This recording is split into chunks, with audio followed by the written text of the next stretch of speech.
Já estamos de volta e no quadro Fala Doutor de hoje eu recebo aqui o advogado especialista em trânsito, Wilson Xavier. Wilson, bem-vindo ao nosso programa. Bom dia, Bruno. Obrigado, Tudo doutor, bom? pela presença. Vamos fazer esse bate-papo aqui falando sobre trânsito, né? No bloco anterior, nós falamos sobre os números de acidentes em trânsito aqui. E, claro, a gente sempre abre espaço para o telespectador participar, trazer as suas dúvidas. E eu quero já de antemão agradecer a sua presença. Bom dia mais uma vez e bem-vindo. Bom dia, muito obrigado. Vamos lá as perguntas, então. Vamos lá, vamos responder quem está em casa aí, tirando as suas dúvidas. O que acontece se o condutor causar acidente grave e fugir do local sem prestar socorro à vítima? Quais são essas consequências? Olha, essa questão de acidentes de trânsito, a gente precisa primeiro verificar. Foi esse acidente grave? É uma lesão corporal? É um eventual homicídio? Alguém veio a óbito? Ou é um mero acidente que teve uma vítima lá?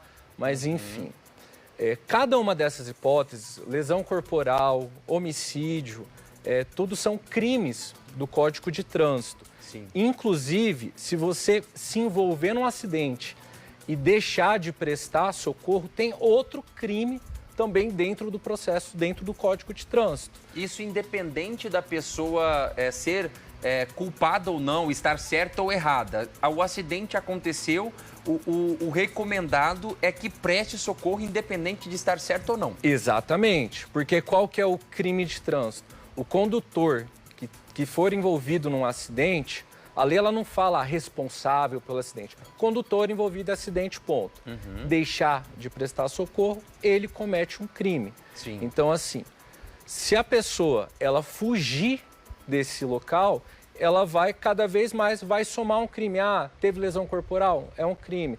Teve omissão de socorro? Outro crime. Teve homicídio? Outro crime. Entendi. Então, é mais ou menos nesse sentido. Então, o recomendado se envolveu no acidente, verifica se a pessoa que está envolvida está machucada ou não. Se estiver e você está bem, acione o socorro, espere que alguém venha lá, faça o atendimento, SAMU, Corpo de Bombeiros, até para você se resguardar e não ter problemas maiores futuros. Isso, exatamente. Em linhas gerais, é isso. Tá certo. Vamos para mais uma pergunta aqui no nosso quadro Fala Doutor de hoje.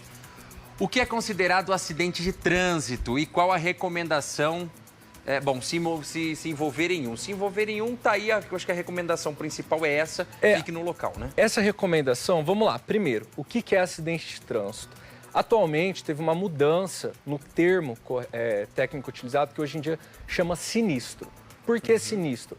Acidente dá a ideia que é uma fatalidade, que é algo que, fortuito, aconteceu, sendo que a maioria das ocasiões de trânsito, elas poderiam ser evitadas. Sim. Então, até mesmo hoje já teve uma norma técnica da BNT e agora o Código de Trânsito está começando a trazer essa nomenclatura de sinistro, que certo. é todo evento que causa um dano ou alguma lesão envolvendo essa parte de trânsito. Sendo material, apenas material ou físico, né? Isso, sim, exatamente.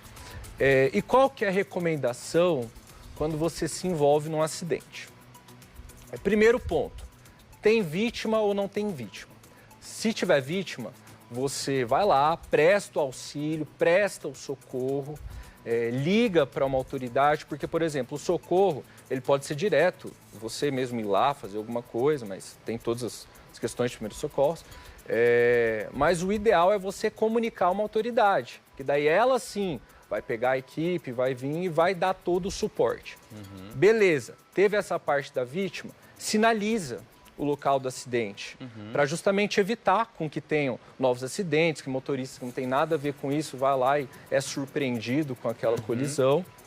E depois dessa parte, beleza, teve a vítima, teve a questão da sinalização, aí tem as preocupações patrimoniais, que é você registrar a dinâmica do acidente. Então, tirar foto ali, de repente, filmar os veículos envolvidos ali, o que quebrou, o que estragou, né? Perfeito, exatamente. E essa foto tem 2 pontos de atenção. Primeiro, você registra o que estragou, qual dano que teve, o que aconteceu e registra, pega um cenário mais amplo para registrar o cenário. Porque o cenário vai pegar a dinâmica, vai pegar a rua, o cruzamento, a sinalização.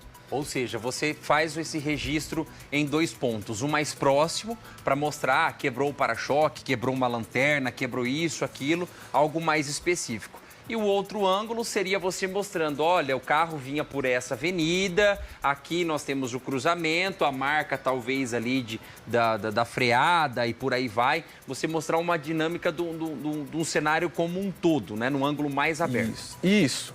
Perfeito. Mais próximo, por quê? Porque você quer registrar o dano. Sim. Mais distante, por quê? Porque você quer registrar a situação. Certo. E nisso daí tem um outro ponto de atenção. Se tem vítima, você não retira o veículo do local. Porque até mesmo para ter a perícia Isso e que eu ia mais. perguntar. Às vezes, poxa, foi uma colisão, apenas todo mundo tá bem, ninguém se machucou. Ah, sei lá, amassou uma porta de um carro, isso, aquilo. Tá todo mundo bem, não precisa de atendimento. Pode retirar o veículo para desobstruir a via ali ou o recomendado é que ele fique até entrar em contato com o segurador e por aí vai? Não, pode e deve retirar para justamente você evitar novos acidentes. E daí sempre aquela recomendação, faz o registro de tudo e vida que segue. Ótimo, então tá bom. Ó, importante recado para você, viu? Se não tiver vítima, pessoas machucadas aí, tá tudo bem, foi apenas danos materiais, desobstrui a via para evitar outros acidentes. Próxima pergunta, vamos lá. Olha, imagina a cena. O motorista que causou o acidente fugiu sem prestar socorro, passei e vi a vítima machucada, mas não quis me envolver. O que essa atitude pode causar contra mim? Qual é a recomendação? A pessoa não tem nada a ver com o acidente, presenciou que o motorista ou aquela pessoa que causou o acidente ali fugiu, não prestou socorro, tem alguém machucado ali, mas eu quero socorrer, mas vou evitar de socorrer porque eu não quero ter problema, não quero ser testemunha daquela situação. Posso ter problemas? Bacana essa questão. Primeiro ponto, dentro do Código Penal geral, qualquer situação do dia a dia, seja trânsito, seja uma boate, qualquer coisa. Tem um crime que fala deixar de prestar socorro. E o que seria esse socorro? Justamente, às vezes, a pessoa, ela não pode fazer nada. Ela não tem qualificação de primeiros socorros, ela não pode fazer nada. Mas ela pode prestar um socorro indireto. Então, ela pode ligar para a autoridade competente para eles virem dar esse suporte. Então, assim, o que poderia causar essa atitude contra mim? Omissão de socorro. Sim. Isso é um crime, é um delito, tem que ser apurado, etc, etc. Mas qual que é a recomendação? Beleza, passou lá no local, viu a situação, cara, liga para a autoridade, de boa, pega o celular, comunica, sinaliza eventualmente alguma coisa e fala, ó, aconteceu um acidente no local tal, estava passando, estava saindo para o trabalho, alguma coisa assim. Pronto, você cumpriu com o seu papel de cidadão e também deu o suporte para a pessoa lá que estava precisando. Eu acho que é mais essa questão também de se colocar no lugar do outro, né? Até para você conseguir entender. Fala, imagina, e se fosse com você, né? E se fosse com você que de repente estava ali, ou a pessoa que se envolveu no acidente fugiu, passa 1, passa 2, passa 3 e ninguém para te ajudar, né? Seria uma situação bastante complicada. Vamos para uma última pergunta aqui. No nosso quadro Fala Doutor de hoje, o motorista que causou o acidente e permaneceu no local, mas estava embriagado. O que acontece? Penalidade é maior, é menor? Então, é menor somente num caso. Porque ela deixaria de ter o crime de omissão de socorro. Seria um crime a menos para responder. É menor por causa disso. Mas assim, a resposta correta depende. Porque, por exemplo, se ela estava embriagada, ela vai ter mais um crime. Sim. Que é dirigir veículo embriagado. Só que aí também tem eventual caso de aumento da embriaguez.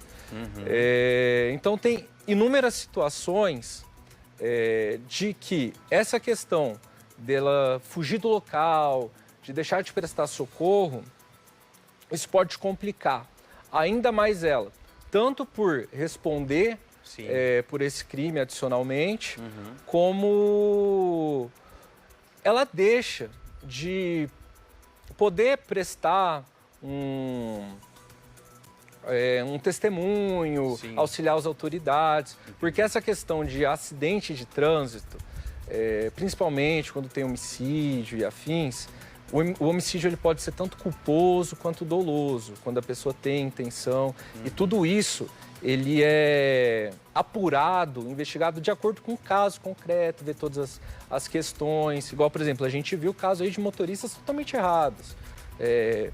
Furando sinal, passando em faixa, fazendo isso, fazendo aquilo. Agora, pô, a pessoa saiu de um casamento, de uma festa.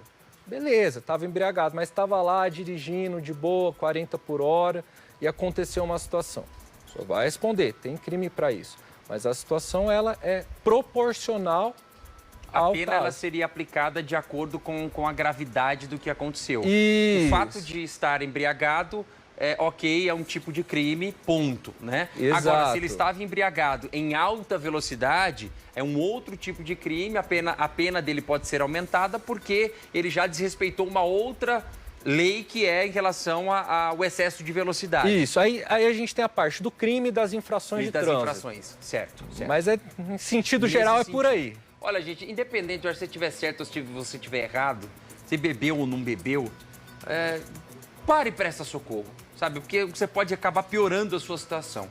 Se aquela pessoa que você, de repente, se envolveu num acidente e ela, numa eventual situação, acaba perdendo a vida, você vai ter que carregar essa responsabilidade nas suas costas para o resto da sua vida, né? Então, se for dirigir, não beba. Se beber, não dirija. Respeite as leis de trânsito. Se envolver no acidente e tiver gente ferida, para e presta socorro. Doutor, quero agradecer sua participação aqui. Muito obrigado. Muito obrigado, Bruno. Olha, o nosso quadro retorna, então, na próxima semana.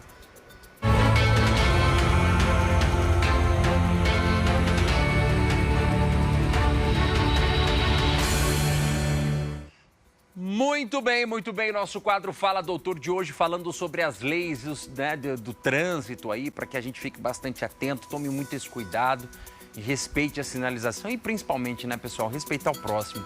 Acho que isso é mais do que fundamental.